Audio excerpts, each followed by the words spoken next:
Since 2021, the Kia Sonet has been a really popular addition to South Africa's compact crossover segment. And it's sold, I believe, in the region of about 30,000 units in that time, between 2021 and 2024. But at the tail end of last year, things changed a little bit. Kia decided to update the Sonet, and in doing so, we believe it's broadened its appeal. We spent 6 months in the company of this particular car, which is the range-topping 1.5 SX, to see just what makes it so appealing. The Sonet, I have to say, was a good-looking car from the outset. The previous sort of pre-facelift vehicle has actually aged really well, but I have to say that the updates they've given to the new car really do work a treat. It's most noticeable up front, where the signature tiger nose grille, which is sort of a Kia calling card, if you will, has been given more of a horizontal treatment, less nostril-like, if you like, and the headlamps now have these downwards pointing elements. So it looks a lot more purposeful than before. The most noticeable thing, perhaps, on this car as well is it's wearing one of the new colors. I believe Kia introduced a handful of these with the update. This particular one is kind of a olive green color, quite fetching actually, and it's known as olive pewter or pewter olive. And they also introduced a few more designs for the 16-inch alloy wheels. Moving around the back, again, it's not rewriting everything completely, it's fairly subtle. You've still got that strong horizontal element for the tail lamp, which has become quite a popular design feature across a number of marques. Overall, it's quite a subtle restyle, but that's all that was really needed. Stepping inside the Sonet, the changes are not as pronounced as they are on the exterior. And again, that's not a bad thing. There wasn't much that needed to change, really. We're talking about a few trim patinas here and there, but the big talking point with the updated Sonet is more to do with the lineup and the spec.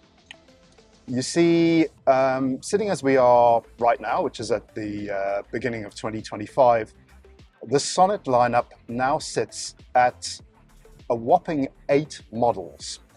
That 8 models starts with the manual LX, which comes in at a shade under 300,000 Rand, which is terrific value.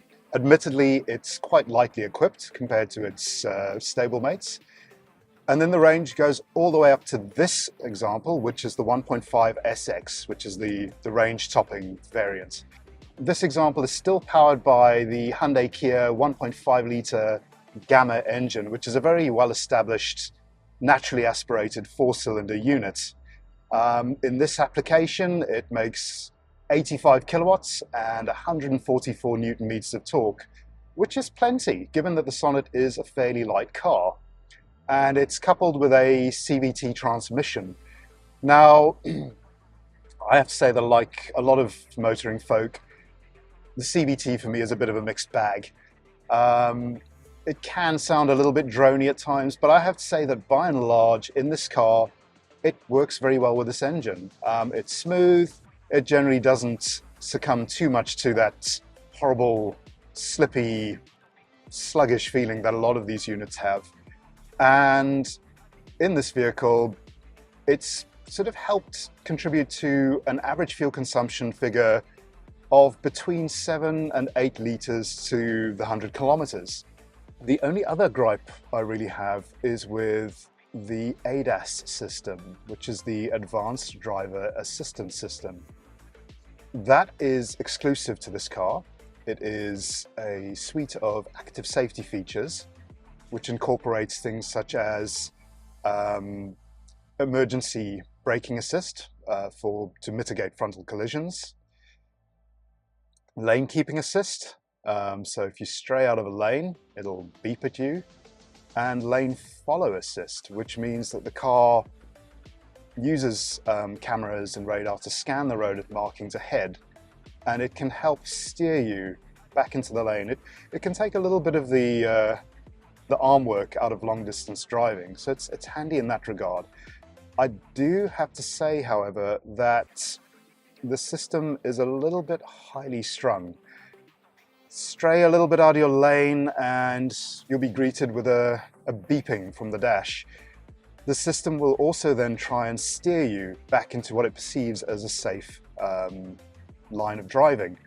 So you do occasionally find yourself kind of wrestling with the steering a bit. Again, I'm making note of it now because it's one of the few things that jars with what's otherwise a really nice driving experience in this car.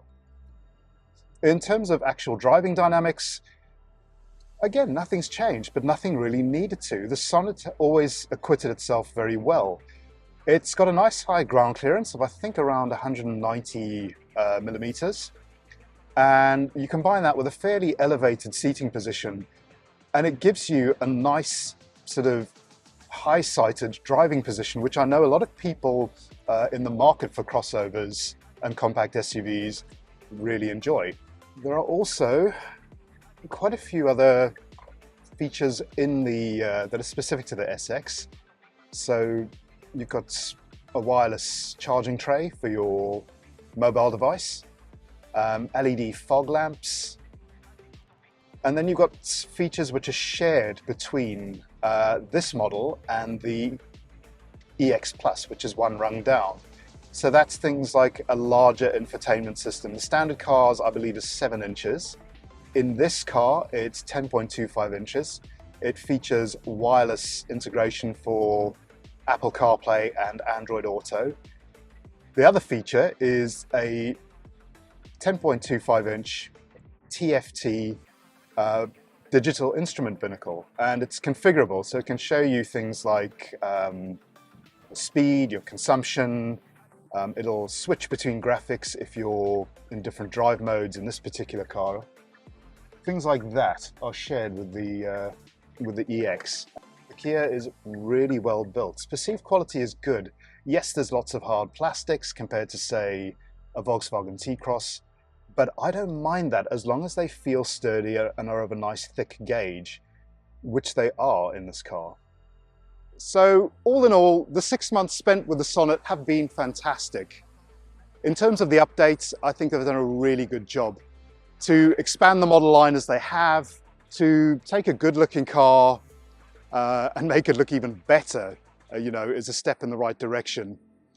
The Sonet is, surprisingly spacious for its compact dimensions. Its driving manners are very good. It's frugal, it's comfortable. It's a great all-rounder.